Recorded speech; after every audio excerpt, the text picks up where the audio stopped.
Once upon a time, at the age of 24, I was a student at St. John's Medical College in Bangalore. I was a guest student during 1 month of a public health course, and that changed my mindset forever. The course was good, but it was not the course content in itself that changed the mindset. It was the brutal realization the first morning that the Indian students were better than me. You see, I was a study nerd. I loved statistics from a young age, and I studied very much in Sweden. I used to be in the upper quarter of all courses I attended, but in St. John's, I was in the lower quarter. And the fact was that Indian students studied harder than we did in Sweden. They read the textbook twice, or 3 times, or 4 times. In Sweden, we read it once, and then we went partying. and that, to me, that personal experience was the first time in my life that the mindset I grew up with was changed. And I realized that perhaps the Western world will not continue to dominate the world forever. And I think many of you have the same sort of personal experience. It's that realization of someone you meet that really makes you change the ideas about the world. It's not the statistics, although I try to make it funny. And I will now, here on stage, try to predict when that will happen, that Asia will regain its dominant position as the leading part of the world, as it used to be over thousands of years. And I will do that by trying to predict precisely at what year the average income per person in India and China will reach that of the West. And I don't mean the whole economy, because to grow an economy of India to the size of UK, that's a piece of cake with 1 billion people. But I want to see when will the average pay, the money for each person per month in India and China, when will that have reached that of UK and the United States? But I will start with the historical background, and you can see my map if I get it up here, you know. I will start 1858. 1858 was a year of great technological advancement in the West. That was the year when Queen Victoria was able for the first time to communicate with President Buchanan through the transatlantic telegraphic cable, and they were the first to Twitter transatlantically. And I've been able, through this wonderful Google and internet, to find the text of the telegram sent back from President Buchanan to Queen Victoria, and it ends like this. This telegraph is a fantastic instrument to diffuse religion, civilization, liberty and law throughout the world. Those are nice words. But I got sort of curious of what he meant with liberty, and liberty for whom.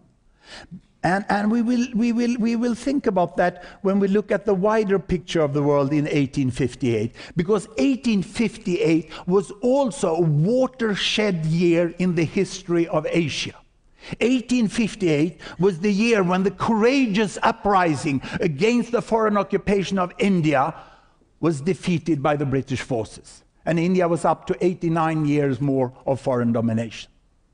1858 in China was the victory in the Opium War by the British forces.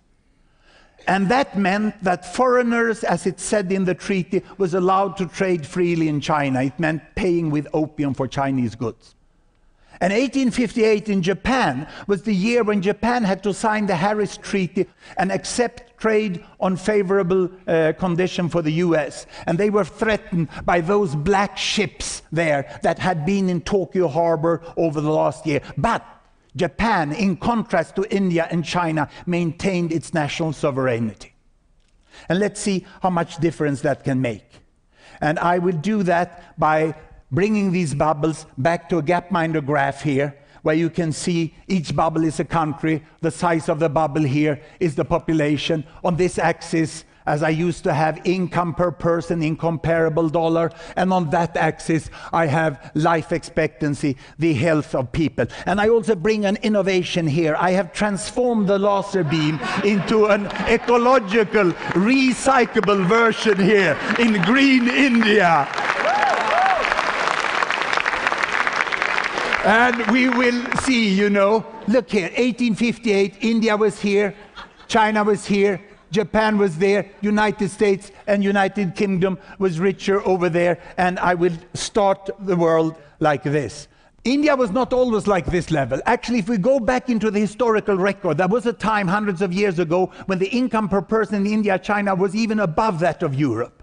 But 1850 had already been many, many years of foreign domination, and India had been deindustrialized. And you can see that the countries who were growing their economy was United States and United Kingdom, and they were also by the end of the century getting healthy. And Japan was starting to catch up. India was trying down here. Can you see how it starts to move there? But really, the national sovereignty was good for Japan, and Japan is trying to move up there. And at the new century, you know, health is getting better, United Kingdom, United States, but careful now, we are approaching the First World War, and the First World War, you know, will see a lot of deaths and economical problem here. United Kingdom is going down, and now comes the Spanish flu also, and then after the First World War, they continue up, still under foreign domination and without sovereignty. India and China is down in the corner. Not much has happened. They have grown their population, but not much more. In the 1930s now, you can see that Japan is going to a period of war with lower life expectancy, and the Second World War was really a terrible event, also economically for Japan,